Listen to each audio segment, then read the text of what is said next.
Mile high hello, everybody in Broncos Country, and welcome into another episode of Dove Valley Deep Divers Podcast. I'm your host, Lance Sanderson, and joining me, as always, is my colleague and good friend, your Denver Broncos insider, Mile High Huddle senior draft analyst, Erick Trickel. Erick, what's going on, man? How you doing today? I'm doing good, man. How's it going for you? It's not too bad. Kind of been a long day. Pretty tired right now, fighting through a little bit of exhaustion, but, I mean, we'll work through it, but it is what it is, so... I feel you on being exhausted. I'm glad that I have a vacation coming up here soon. I'm going to be out of town for a few days. So excited for that. I could definitely use a break. Yeah, I really wish that I could get a vacation. I do have one coming up here in a couple weeks, so fans of the show, be wary that I will probably be gone here over the course of the October 15th to October 20th as I go hunting this year. So hopefully we get an elk knockdown. That'll probably be pretty good time with my dad. So I'm looking forward to that. But anyways, guys, today on Dove Valley Deep Divers, we're going to take an extended look at a question that we keep seeing across Broncos Country on Twitter, on Facebook, across the message forums on milehighhuddle.com, and that is, what do you do if you are the Denver Broncos and you pick in the top 5 of the 2020 NFL Draft? Do you go after a quarterback, and why would you or why would you not? After that, we're going to break down a little bit briefly the Los Angeles Chargers game coming up in Week 5 as the Broncos are trying to get their first win of the 2019 season. So, guys, here we go.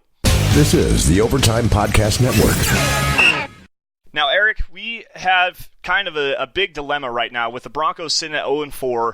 It's not looking good. The offense is kind of hit and miss right now. The offensive line has kind of picked itself up, but the defense has been really, really not good over the past couple of games, giving up late game-winning field goals and whatnot. So sitting at 0-4 right now, the Broncos are currently slated per Tankathon.com with the 4th overall pick in the 2020 NFL Draft behind the Miami Dolphins, the Cincinnati Bengals, and the Washington Redskins. Now, if you are sitting at the number 4 overall pick in the 2020 Draft, what is the direction that you want to go in? Do you want to try to pick another quarterback and move forward with this franchise, or do you want to build around your upcoming second-round pick in Drew Lock? Now, to me, we're going to kind of break it down as a for and against scenario here, and for me, I'm really kind of against this situation. But to start it off, we're gonna break down why would you trade for or pick another quarterback in the top 5. So, Erick, go ahead and start us off. I think the biggest and most obvious reason is how important the quarterback is.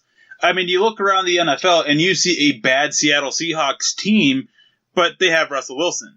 You look at the Pittsburgh Steelers, and you're seeing it now that they have a pretty bad team, but when Ben Roethlisberger's out there, they actually are able to perform decently well. We've seen that over the last few years. This year, I mean, it's been kind of bad for them all around, but normally it's been a little bit better. You look at the New England Patriots, they are able to just constantly overturn their rosters so much because they have Tom Brady. We saw it with Peyton Manning and the Indianapolis Colts and the Denver Broncos. We see it all the time that good quarterbacks can help cover up all these issues you have elsewhere. There are some instances, though, where we're seeing it not happen so much. And so it makes you have to balance it out. I think that having a good quarterback is definitely a must, and it's something that the Denver Broncos have to do, but they did just invest in Drew Lock, so that's why this is such an important question. Again, with how important the quarterback position is, you got to at least consider it, because maybe one of these guys really is the franchise guy, and how much can you really bet on Drew Lock being the guy? How much time does John Elway have left with the Denver Broncos? How much time does Vic Fangio have, or Rick Scangarello? How much time do they have?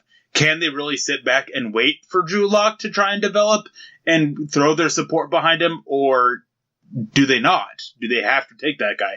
That's the biggest thing for me, and so that's why you have to be at least very open to taking a quarterback. Right, exactly. And I in my notes here, I have, and it specifically says this, you have to keep turning over every rock, stump, log, and leaf to find that quarterback of the future. In essence, as the saying goes, you got to break a few eggs to make an omelet every now and again. So John Elway's done at least made a concerted effort to trying to find a quarterback of the future. He's done it through the draft with Brock Osweiler. He's done it through the draft with Paxton Lynch. You got Trevor Siemian in the debacle that was with that, So you've got to make an investment, and you've got to continue to keep making those investments. You've got to continue to keep trying to find that guy.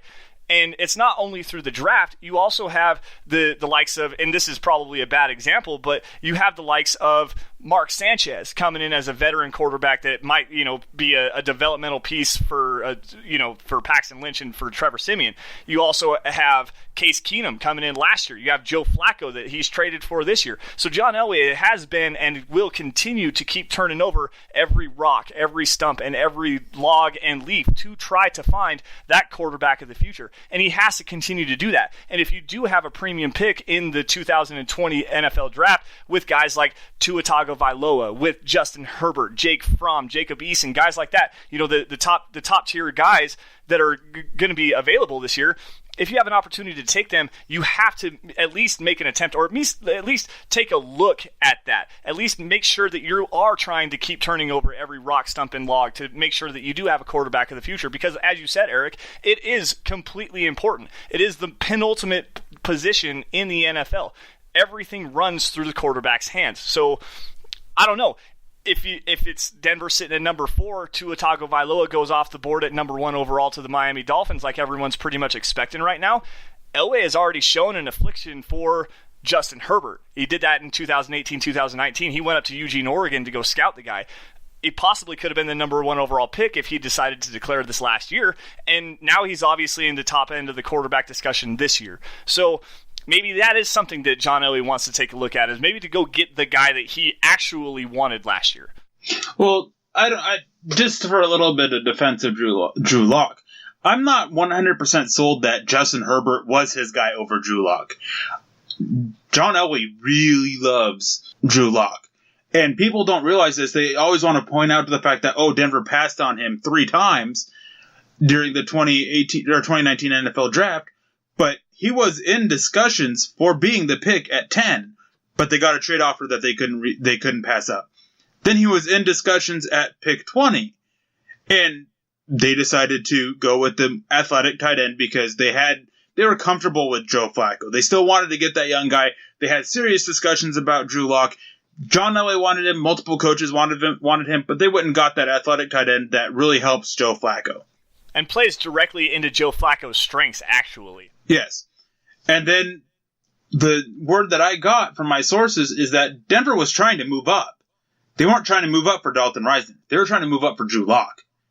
They were trying from pick 21 on to try and move up and get him. Finally, they did. And a lot of people will bring up, they didn't pick him at pick, 41 when they took Dalton Risner? They picked him the next pick. It doesn't matter. They had the trade in place. They're getting those 2 guys no matter which order they took them. They just happened to go with Drew Lock second behind Dalton Risner and just save them a couple bucks on a quarterback, I guess. We can't really say for sure why they decided to go that way. It was just the way it all fell. But they were trying to move up for Drew Lock, and they finally were able to. They absolutely love Drew Lock. But going back about why they should is that they were willing to sit Drew Lock for this year. Granted, they did expect them to be a little bit better than they are. At this point, I think that they expected them to be at worst 2-2. Which, if the defense stepped up, they would be. So, I think that they're kind of expecting that. That's why they put him on injury reserve. I know for a fact that they didn't originally plan on bringing him off of injury reserve. They just kind of wanted to sit here and let him sit the year using the VR stuff and work on the mental aspect of the game and just get back to working on the physical side of things after this year. Let his hand get back to 100% instead of potentially rushing him back. Things like that. Who knows how things have changed? Who knows how much this injury to Drew Lock is going to affect his throwing? Until we see him on the field, we're not.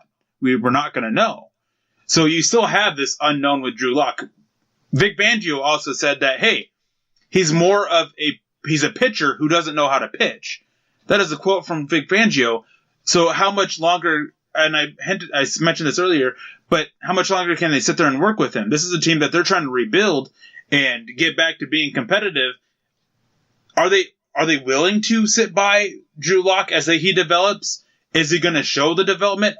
can you actually risk passing up on a guy, on a Justin Herbert, who could potentially become a great NFL quarterback because you hope that Drew Lock can turn it up? Like, are you willing to pass on them and hope that you land a high enough pick in 2021 if Drew Lock proves not to be the guy? Like, there's all this risk to it that, yeah, you have to be open-minded about it, and you have to really be looking at the best player available, especially with the situation the Denver Broncos are in.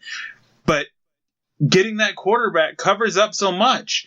But sometimes people forget that sometimes a quarterback can actually cover up so much from a team, and sometimes they can't. So what if this quarterback that Denver brings in isn't able to cover it up? What if Denver doesn't have the pieces around him to really make him successful? That's something else that needs to be concerned about, and I'll go more in depth on that later. So it just comes down to the fact for me as to why you even consider taking a quarterback this early is it's just so important. It's simple as that, and you can't sit idle. As you said, you have to turn over every stone, and it is a common rule that you should be taking a quarterback at least every single year. Maybe not early, but at some point in it. And so that also begs the question about it is, could Denver potentially get a good, decent talent later on? But then you get to the point of there's a reason why they're going later and not potentially top 10. So everything has to be on the open. We're 4 games into the season right now. So Denver, who knows? Maybe Denver does turn it around and they win their next 12 games. Is it possible? Yes. Is it likely? Not so much. But we don't know what's going to happen with Denver. And as how things stand right now is everything has to be on the table, and that includes the quarterback position. Taking Drew Lock in the second round can't just take that off the table completely.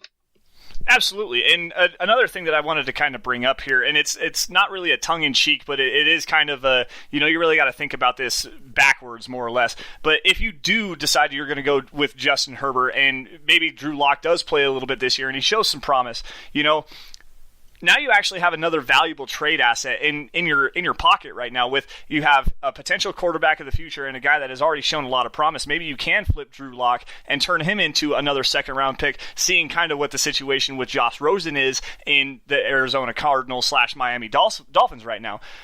They took Josh Rosen number 10 overall in 2017, and then the Cardinals ended up flipping him so that they could go and take Kyler Murray as the first overall pick.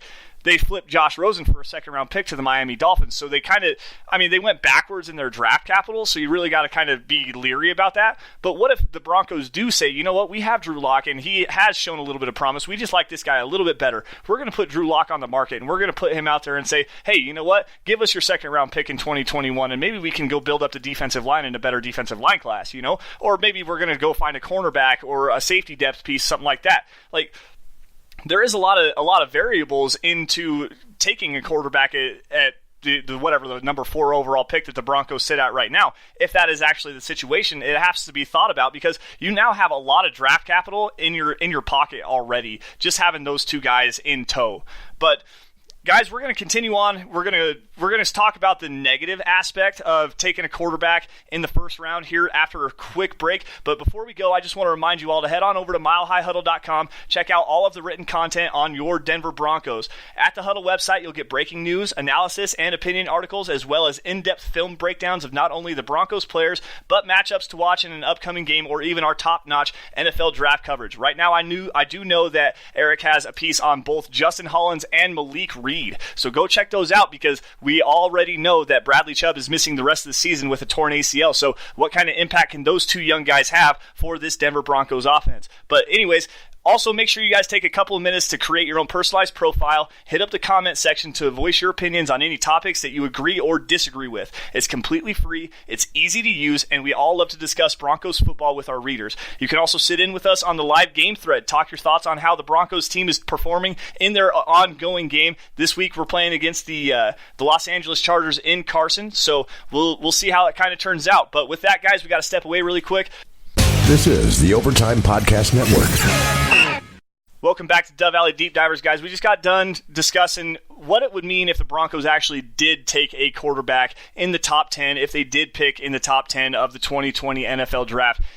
Pretty decent discussion going on there, but now we're getting into the real meat and potatoes of this discussion because we're both kind of on the same page here. I'm very against taking a quarterback in the in the first round for the Denver Broncos. And the biggest reason why I am against it is because of the investment that the Broncos have already made in Drew Lock. Yes, they did trade up to get the guy in the second round, number 41 overall. So you have to trust your investment. You can go to my Twitter account at SandersonMHH and see what I have said on that already. You have to trust the investment that you have already made in Drew Lock, and you have to put in a proper development plan to get the guy on the field. Right now, obviously, he's injured, so he's probably not going to see very much time, if any, even after he does come back, depending on what the Broncos' record looks like. I mean, he might see some time towards the end of the season, but, I mean, you have to put in a development plan, and right now the plan is to have him sit behind Joe Flacco. And we've seen a lot of very good examples of players that have sat behind veteran quarterbacks aging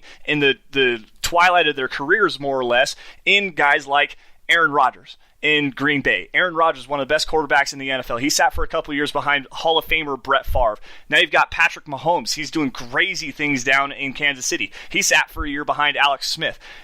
Phillip Rivers sat for a couple of years behind Drew Brees, another Hall of Famer. Tom Brady, kind of to an extent. He got his opportunity a little bit earlier because Drew Bledsoe, former first-round pick, former number 1 overall pick, went down with an injury. So these guys actually had the time to sit back, and they got to take a little bit of learning curve, and they got to really learn from these veteran quarterbacks. And that was the plan with Drew Lock, was to let him sit behind Joe Flacco, let him learn, let him get his technique down, let him learn how to read the field, let him, fix the issues that he had with his footwork, and stop being such a gunslinger and making bad decisions. So if you have a development plan with Drew Lock, why would you ruin that by taking another quarterback high up in the draft and risk another quarterback controversy?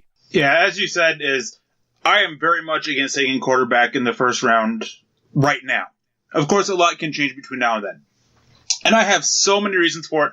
I went back and forth on the previous Monday, the end of September, with our colleague Nick Kendall about it, going back and forth about it. We also took it to the private chat where we were able to speak a little bit more freely and just make a little bit more jokes at each other's expense a little bit. But I am really against it right now, and there are so many reasons why. One of them is the whole thing of they invested in Drew Lock. Despite what people want to say is there is a lot of love and support for Drew Lock in the building. I talked about the whole circumstances around drafting him, how they were trying to move up for him and bring him into the building no matter what, how he was considered at 10, how he was considered at 20. They just decided to go with trading down, get an extra pick this year, the extra third this year, plus whatever the other stuff they got. And just getting that tight end for Joe Flacco because they did believe a little bit that they would be better this year. So there were these other circumstances with it. Now, here are my reasons for it. And I think you're going to talk about this more, is that there is a Bill Parcells guide to drafting quarterbacks out there. And one of them is that they have to be a senior and they have to have graduated. This year, looking at the projected 2020 quarterback class, you have Tua Tagovailoa from Alabama, who's a junior. You have Justin Herbert. Okay, there's a senior for you. You have Joe Burrow. Okay, he's a senior as well. Jake Fromm, he's a junior. Jacob Eason, he's a junior. Jordan Love, he's a redshirt junior. Jalen Hurts, there we go. We have another senior. Nate Stanley, we have another senior.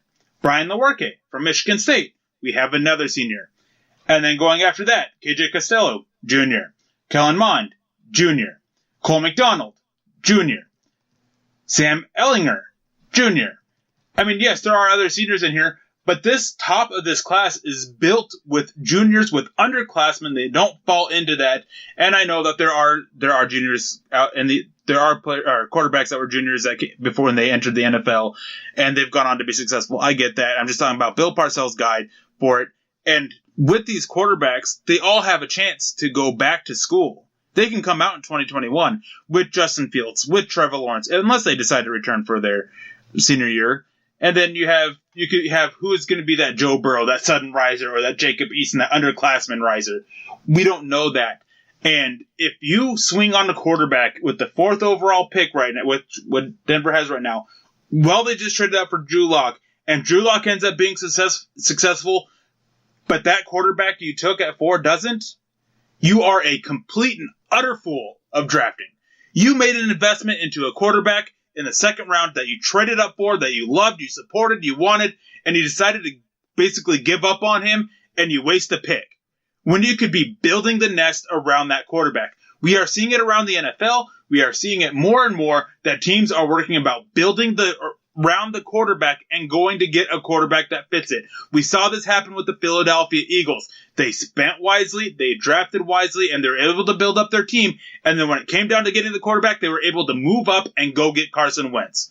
Build up that team around them, because you don't want to throw your quarterback into the middle of that and end up having them sacked for 62 times, which with the Broncos' issues at offensive line could be a possibility, and have them get hurt and retire before right around 30 like Andrew Luck has, or have them constantly under pressure like Deshaun Watson is in Houston. You don't want those issues, because that isn't a team. That is just relying on your quarterback to go out there and win you games. You want to build up that team. You want to give Drew Lock a shot, but you have to understand that you can't give him multiple years like they did with Paxton Lynch. That avoids it. You can say, okay, we just took this guy. We barely got to see him, if they see him at all. Taking him off of injured reserve isn't even guaranteed, by the way. So we don't know if they'll see Drew Lock for sure this year. We should, but we don't know for sure. The few games that you see from him, it's not enough to really evaluate what he's going to do, because we're not going to see him really take a huge step in development that you can get from your rookie season to your second year. We're not going to be able to see that. So you want to build up around that. You want to give him that year. And then if he doesn't show it in 2020 and the 2020 season, then go after the 2021 class, which looks pretty good. And not all these underclassmen are going to declare for this NFL draft. So they never do. Like, there's always some high juniors that always decide to return to school for another year, for their senior year. Every single year. We're going to see that happen again. So those are some big reasons as to why I'm against it. Is it all comes down to is follow these teams that we're seeing a little bit more success from, and build the nest around the quarterback, instead of taking the quarterback and just throwing them to the wolves and not being able to. I mean, another example of that is Russell Wilson. Look at the freaking team he had that just trounced the Denver Broncos in the Super Bowl. That defense was so elite. That defense was so insanely elite. The Legion of Boom, man. Like, everybody knows. And they had such a pass rush, too. It goes kind of to build on to your point there, Eric. The Broncos already have a lot of very good current pieces in place. If you look at the roster as a whole, they've already made a couple investments in the wide receiver position. They've got Cortland Sutton, who is turning a corner. He is looking very, very, very good this year. They did go out and they got into the investment, and they took the first-round pick on Noah Fant. They got Dalton Risner. Garrett Bowles is kind of starting to turn a corner, and maybe, give him another year, he might actually turn into a quality left tackle. There is a lot of offensive pieces in place. They've got a quality set of running backs in Royce Freeman and in Phillip Lindsay. Like, there is stuff for Drew Lock to work with on the offense, and you have to give him a shot to actually work with it. What you need to do is you need to go out and you need to get yourself, maybe you do take Tristan Wirfs or Andrew Thomas, the left tackle from Iowa and Stanford respectively. Maybe you do go out and Georgia. Georgia. Excuse me. I do apologize. Maybe you do go out and you take Jerry Jeudy, the wide receiver out of Alabama, who looks to be one of the best wide receivers we've seen come out in the last decade. Maybe you do go get Henry Ruggs, who is the true speed threat that this Broncos team needs as far as a wide receiver goes. Defensively, you've got pass rushers already in place, so you don't need to maybe take a Chase Young, but you might need to take a look at the cornerback depth. I'm not sure all the top cornerbacks right now off the top of my head, but the cornerback depth is definitely an issue. Devontae Bosme looks to be all right. Isaac Yiadom hasn't quite stepped up the way that we thought he was going to after being a third-round draft pick, and Chris Harris Jr. looks to be on his way out. So now you do need a new cornerback number one. Maybe at the number 5 overall pick, there's a guy that is a top cornerback that could be a cornerback of the future for this Broncos team. Continuing in the secondary, you've got Justin Simmons, who is in the last year of his deal. He's looking to get paid. You've got Will Parks, who's been up and down for the majority of his Broncos career. He's on his way out the door in the last year of his contract.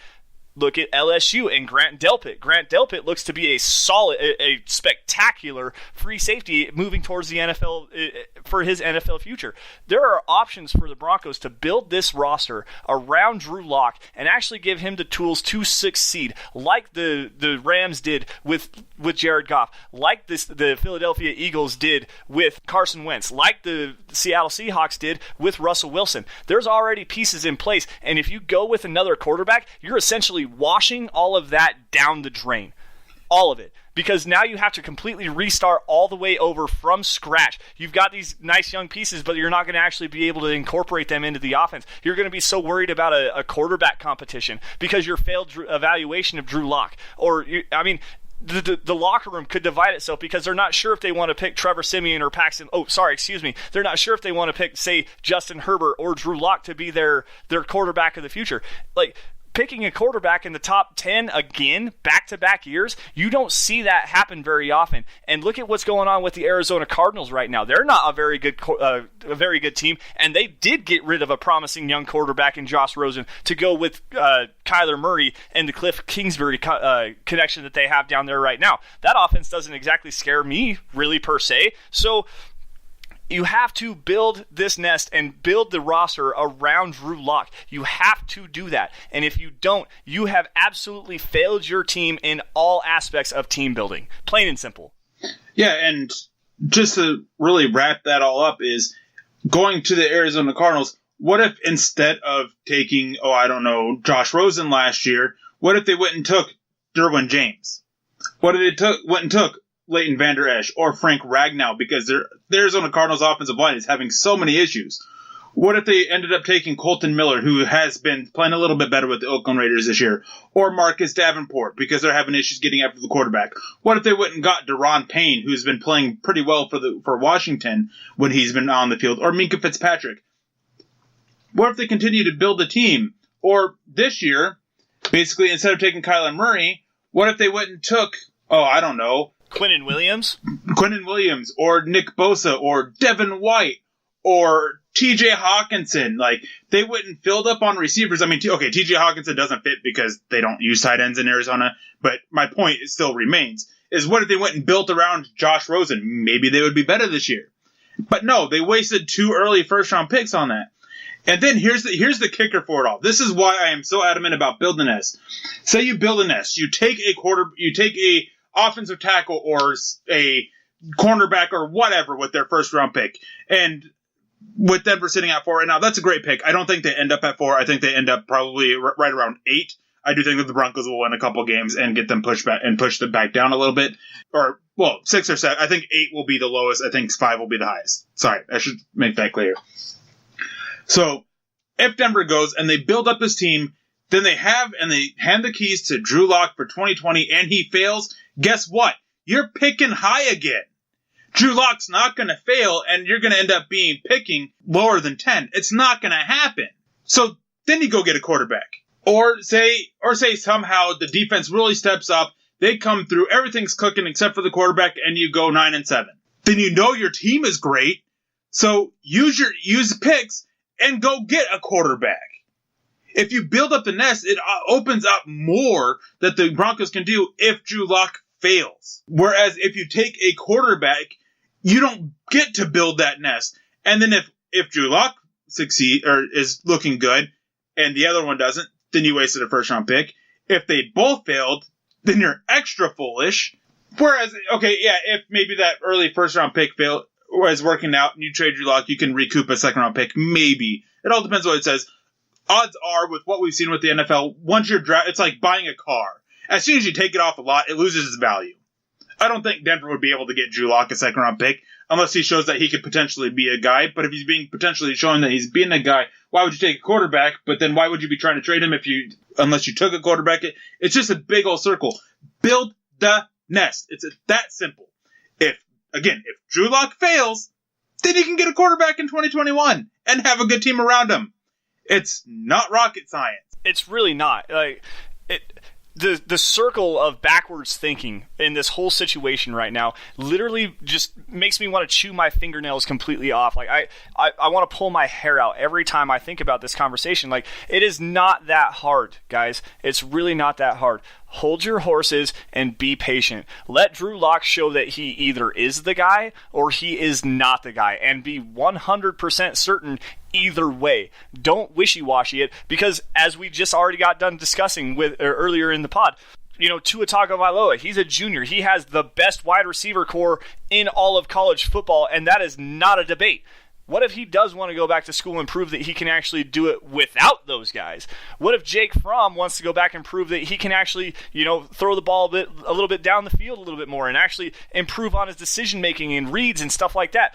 I mean, Jacob East, you can go on and on and on. What if all those guys want to stay another year, and then you build up the 2020 class that has Justin Fields and Trevor Lawrence already in tow? That 2021 quarterback class is going to be insane to choose from, and you are more than likely going to, if you do pick a quarterback in 2021, you're probably going to have a quarterback of the future for sure. And if you build the nest around him and actually give him a chance to succeed with quality players around him, unlike what the Arizona Cardinals did with Josh Rosen, then you actually might have a chance to have a long-term future for this Denver Broncos franchise. And then just one last point I want to make is that I have seen so many people bring up, the Cleveland Browns, they went and drafted DeShone Kizer and then Baker Mayfield the following year, second round, first round. Or the Carolina Panthers did that with Jimmy Clausen, I think it is, and then Cam Newton with the first overall pick. That's great. But you want to know what? Both teams, complete regime change. New coaches, new front office, everything. The people who were behind that second round quarterback, they were gone. Don't see that happening in Denver. Yeah, probably not. I don't predict a regime change going on right now. This roster is already kind of in a state of flux, so you got to really let Vic Fangio get his fingerprints on the roster. He's got a draft class under his belt, but he's dealing with the leftovers of the Vance Joseph regime and leftovers of the last remaining bits of Gary Kubiak and the 2015 Super Bowl Broncos, all the veterans and stuff like that. Like it's kind of a mix and match of aging veterans that are on their way out the door and young guys that are still trying to find their niche in this roster. So you have to develop your young talent, and the young talent that you have right now currently in tow is Drew Lock, and you have to let him make or break his opportunity to be the guy. But guys, we're getting a little bit long here. We're going to take another break. We'll be back on the other side. We're going to talk about the Broncos against the Chargers, so hold on tight. We'll be right back. This is the Overtime Podcast Network. All right, guys, sorry about that. Welcome back to Dove Valley Deep Divers. Now it's time to move on from the quarterback discussion. It's way too early to even have that conversation. Sorry we got a little bit passionate about that. But now it's time to look forward to the game on Sunday against Los Angeles Chargers in Carson. And right now we would be remiss if we did not talk about the return of one running back, Melvin Gordon. Yes, he is back, and he is expected to play this week. We're not exactly sure how much he's going to play, and Anthony Lynn did no favors in revealing any game plan for him. He did say that he was going to be a part of the game plan, and it probably wasn't going to be very extensive, but he is going to play. It's not a good look for right now with the Denver Broncos defense coming off of a game against the Jacksonville Jaguars where Leonard Fournette just torched them for 225 rushing yards, and Melvin Gordon is a very, very good quality running back, especially out of the backfield. Like a lot of people don't give him the credit that he is deserving out of the backfield. He's not your true Alvin Kamara, Christian McCaffrey kind of player like that, but he's more than capable of coming out of the backfield. But the other guy that we really got to talk about real quick is one Austin Eckler and the performance that he has had in Melvin Gordon's stead. Austin Eckler has been a revelation this year. He's everybody kind of knew him, especially if you're a fantasy football fanatic. Austin Eckler, as far as a receiving threat out of the backfield, has gone above and beyond anything that he has ever done as a receiver out of the backfield this year. Through 4 games, 24 catches, 270 yards, and 3 touchdowns. This is a big matchup for the Broncos to watch. Eric, how are you going to stop Austin Eckler and Melvin Gordon? No idea. Don't have anything else to say. I really don't know how to slow them down. Melvin Gordon, I mean, we just saw Denver get gashed up the middle. I think that and it's not like Leonard Fournette where you see he runs up the middle so often. Gordon is a threat on the outside. So putting in Purcell isn't the biggest help there. Austin Eckler, he's so quick out of the backfield, I'm not sure any of the Broncos linebackers match up well. Then you have Keenan Allen, and Chris Harris has been talking the talk about taking the first receivers out of the game, but he hasn't. And now he's matched up against Keenan Allen. I really worry about this Broncos defense in this matchup. Those are the 3 threats that they really have to slow down, and if they can slow them down and force Phillip Rivers to go elsewhere with the ball, I think the Broncos have a chance, but it's just hard to do that. And then defensively, I mean, that Chargers secondary is just so beat up. They're just so beat up all over. Melvin Ingram's not expected to play because of an injury there. They're just so beat up. Linebackers are beat up. Secondary's beat up. Casey Hayward, their top corner, has a back injury. You can move the ball against them. And I think that's going to be the key. Is Denver has to slow down that pass rush they have, because even though that they aren't really getting home often, they are a serious threat, especially with Bosa. So you got to figure out what you can slow there and take shots. I think that's going to be a big thing. Denver needs to show that they can score big, score quickly, and just push the ball downfield. Not this dink and dunk up and down the field, because when time comes, that's not going to cut it.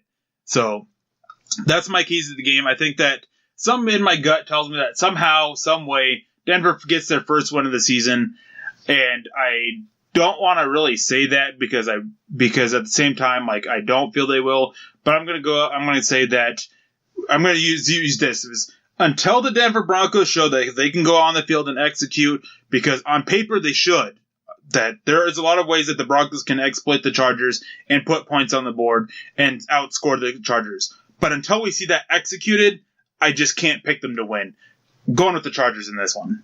Yeah, the first half of the Jacksonville Jaguars game, you saw that promise. You saw the ability of this offense to march up and down the field and put points on the board. But for some reason, whatever it was, whether it was the play calling or lack of execution or a combination of both, the Broncos offense in the second half against the Jaguars just completely fell apart. It was absolutely terrible. To be fair, I went back and I focused on those. The Broncos had 4 drives in the second half. The fourth one ended in the touchdown. Their first 3, every single time Joe Flacco dropped back, he was either get hit as he threw because of a free blitzer, because they were bringing the heat every single time, or he just was getting hit as he thrown after they beat the block. He was constantly under pressure. I don't get the hate he's getting for those drives, because when it mattered, he still drove down the field, gave the Broncos a lead with 1:32 left. Those 3 drives, yeah, you wanted to see them drive down the field and score, but the Jaguars, they brought the heat, they got to Joe Flacco, they brought pressure, and it really affected them, and it shut down that offense. But when it all is all said and done, when it mattered, he put the points on the board. Yeah, and he put points on the board prior to all that pressure and everything. And you're absolutely right. It did throw off the offensive execution and make Flacco look a lot worse than it actually did. But still, the execution or the play calling or both were definitely leading factors into that. Yeah, Jacksonville was bringing pressure, but still, you got to execute up front. You still got to block guys in front. You still got to get the ball out quickly. You still got to make plays. The Jacksonville Jaguars could figure out how to make plays, but the Broncos offense certainly couldn't, whether it was in the running game or in the passing game. It was just non-existent offensive football once again, and it relied on the defense, and the defense shattered again. And they gave up another game-winning field goal. This team should very easily be 2-2 right now, and I think the Broncos actually could walk away with the win. But as you said, until they can actually prove that they can stop somebody in a critical down and distance situation, you've got a veteran quarterback in Phillip Rivers who has a knack for making plays towards the end of games and getting game-winning touchdowns and game-winning field goals on the board. I don't know if I can actually pick the Broncos. I'm going with the Los Angeles Chargers 24-21. But I mean, there is a certain way that the Broncos could actually pick apart this Chargers team, and I think it's actually more with a quick passing game. Casey Hayward, if he does actually play, that might take away from that, but you obviously have to get the ball out of Joe Flacco's hands quickly. You've got Joey Bosa coming off the edge, Jerry Tillery up the front. And a quick and surprising statistic for you if you didn't actually know this: who is their leading sacker? Who is the Los Angeles Chargers' leading sacker?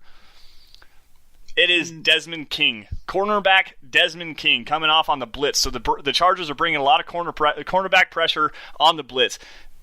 I think you can also exploit Desmond King as far as his pass coverage goes, or playing him on the outside. I want to see Courtland Sutton going against Desmond King on the outside this week. Desmond King, who we thought was going to be a lockdown cornerback, and he really is when he plays in the slot, but out on the outside, he's struggling pretty bad. 11 completions on 13 targets for over 170 yards and 2 touchdowns, a perfect 158.3 passer rating into his coverage. I want to see Courtland Sutton and the emergence that he has had this year as far as on the outside, catching those quick passes, the quick slants, getting the yards after catch. I want to see what he's going to be able to do against Desmond King. That is the big matchup for me to watch, at least for the Broncos on the offense. Now, defensively, Man, it's really hard to see them stopping Melvin Gordon and Austin Eckler coming out of the backfield. It really is.